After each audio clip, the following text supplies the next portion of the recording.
What's up guys, TechLab here. Now in today's video we're going to be doing a bit of a revisit of this graphics card. This is the AMD Radeon RX 7900 XT. The last time we actually took a look at this one was around about a year ago. It is the one from my personal system, so while it was out of that for a different video, I thought why not do a bit of a catch up with it, see if it actually makes sense now in 2024. So then, the AMD Radeon RX 7900 XT, this is an enthusiast level graphics card that was released by AMD as part of their current generation. There was only one card faster than this on their lineup, and that was the RX 7900 XTX, which is a phenomenally good graphics card as well. And these kind of got overshadowed a little bit due to the price of the performance they were providing. AMD did release them as enthusiast level graphics cards, and to be honest, if you actually saw the price of them back then, which was around £820, you could actually see that they did have an enthusiast level price range, but did the performance actually meet that? A lot of reviewers out there would actually disagree. There was never really actually an issue with the stock performance of these. They perform exceptionally well for the money that you are paying, but there were a lot of limitations in things like overclocking that a lot of reviewers didn't quite like. One of them was, of course, the limitations of power. They do only come with two 8-pin PCI power connections, which limits how much power you can actually give them. And to be honest, I think they probably could go a little bit further if you could give them the extra power they need, but they didn't provide that on the cards, so you kind of stuck with what you had. When it came to that price though, it was a bit of an extortionate price when it came to actually charging for them, purely because of the performance you were getting. You could get NVIDIA graphics cards for roughly about the same money that would compete very well with these, but since then things have actually changed. I've actually seen these going in the shops now brand new for under £600. You can pick them up for around £599 now, which actually changes the game completely. The specific card we got here today is a reference model, and I think it looks absolutely gorgeous. I bought it. It is a power color, but it is in the reference format. I actually use this one in my personal system at home, and I've had absolutely no issues playing any game that I've actually tried on it yet. I don't tend to run games in full 4K, although I have got the ability to do it with this one. I tend to prefer a more 1440p high FPS experience, and to be honest, the card does that perfectly fine. But does its new price ranges actually start to make it make a little bit more sense? Well, to find that out, of course, we had to do some benchmarking. The benchmarks that we did on this card, just to give it a bit of a revisit really, were all restricted to 4K gaming. Why not? AMD say it is a 4K gaming graphics card, so of course we're going to test that theory out, and I think a lot of you out there will be pretty impressed with the results that we got. When it came to the benchmarks for this card, we did use our standard suite, which does contain some very demanding games nowadays. A lot of brand new games out there that will really push a card like this to its limits, but of course, like we said before, we're going to actually restrict it to 4K here. The first game up was Alan Wake 2, which is a very demanding game, and it really does push all sorts of hardware. Running that game in 4K with a high preset and enabling FSR2 with a quality setting, we managed to get an average FPS of 68 with a 1% low of 37. In 4K with FSR, obviously you can get a pretty decent 60 FPS experience here. The game runs completely fine and it does look amazing, but for a smoother experience, what you really need to do with this is actually drop that resolution. Running this game in 1440p, again with a high preset, while enabling FSR2 with a quality setting, you can get a high FPS experience here of 127 frames per second on average with a 1% low of 88. I would actually recommend that if you are going to be using this card to play Alan Wake 2, that is the configuration that you should use, because it just gives you a much better and smoother experience throughout. Cyberpunk 2077 was absolutely no issue for this card at all.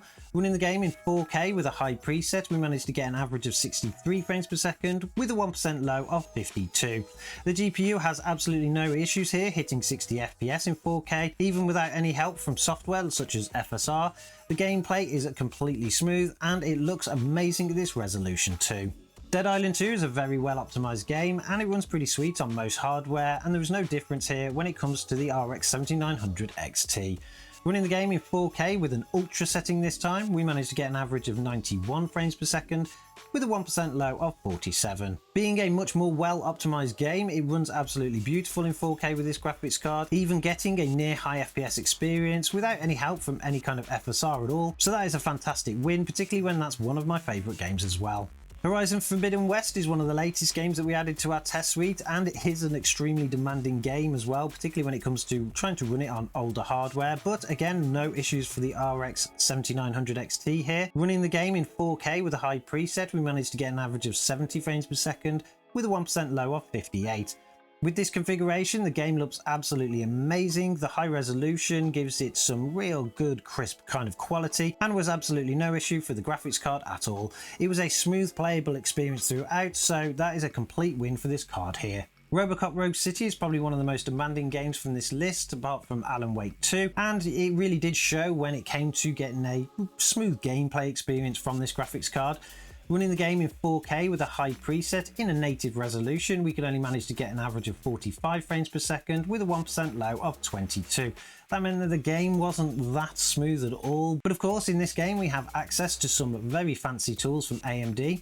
Running in the same settings while enabling FSR 3 with a quality setting and turning on frame generation, this card actually boosted from 45 frames per second all the way up to 123 with a 1% low of 101. It is a very demanding game and it really showed through these results where with the native kind of resolution it wasn't a smooth experience at all, with the 1% lows causing quite a bit of stuttering, and it kind of really did take away from the gameplay. But while running with FSR and frame generation, it becomes a high FPS experience with a very smooth gameplay.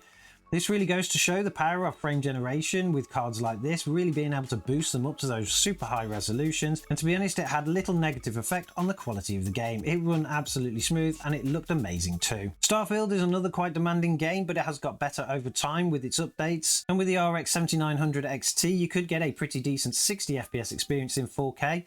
Running the game in 4K with a high preset, we managed to get an average of 66 frames per second with a 1% low of 52. Getting this kind of result meant that there was no need for any kind of upscaling technology, even though we do have access to FSR 3 with frame generation in this game, but I didn't think it was actually needed because the game played very smooth and looked amazing too. The last game in our testing was of course The Last of Us Part 1, a game that we have left in our test suite because it has been a good demonstration of how a demanding game that is quite unwell optimized can actually become well optimized through updates.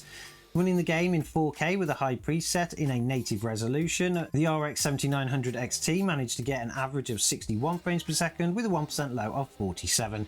That wasn't the greatest result at all, but of course we've got some fancy tools here that we can actually uplift this to be quite a good experience. Keeping the 4K resolution with a high preset while enabling FSR 3 with a quality setting and frame generation, we managed to boost this game all the way up to 156 frames per second on average with a 1% low of 129.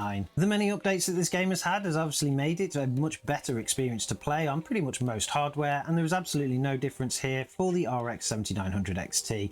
In native 4K you can obviously get a 60 FPS experience, which is okay and it's reasonably smooth, but just like with RoboCop Rogue City, enabling FSR 3 with frame generation, it's an absolute game changer, moving it up to a high FPS experience as well. Overall, as you can see from the results of all of our testing, this card is definitely a 4K gaming graphics card. For those of you that do want super high FPS ranges, you probably do want to look at going for something a little bit higher, particularly if you are in this high resolution. But for everybody else who's happy with a reasonably decent 60 FPS gaming experience, this card is a fantastic choice, particularly if you want to play at 4K. So as you can see from those tests, the Radeon RX 7900 XT is still a gaming graphics card that can produce a pretty decent 4K experience. And to be honest, at its newest price ranges of around £599, it really does make it an absolute bargain. And I'm pretty sure if you were to look on the second-hand market, you'd be able to pick it up even cheaper. I'm going to stick with this card for a while now in my personal rig because it is more than enough for the kind of games that I play. I am currently still playing through Horizon Forbidden West, and that was one of the games that we tested and it runs perfectly fine. I still think that these are probably one of the best looking cards out there on the market now. I know a lot of people do like the Nvidia FE kind of designs, and I do like them too, but for some reason these later generation Radeon cards just seem to look really mean. They're built extremely well. This one has a full kind of shroud cover that's connected all the way around, which makes it a very solid card, which means you get no GPU sag at all, even though it is a hefty weight on it as well. But apart from that, it is a pretty decent graphics card, and I think they are starting to make a lot more sense now. Let me know in the comments below if you have an RX 7900 XT or if you're considering getting one. What do you think of the card so far? Is it a viable option now at its price range, or was it before? Did you think that it was actually a card worthy of paying over £800 for? I of course did at some point because I purchased one all the way back then. I think I did pay around £800 for this one, pretty much on the dot to be honest, and it's given me a fantastic year's worth of gaming so far. Don't forget to subscribe to the channel if you like this kind of content. We will be revisiting other graphics cards going forward, as well as getting some new ones on the channel, and you won't want to miss them. And I'm sure as always, catch you guys in the next one.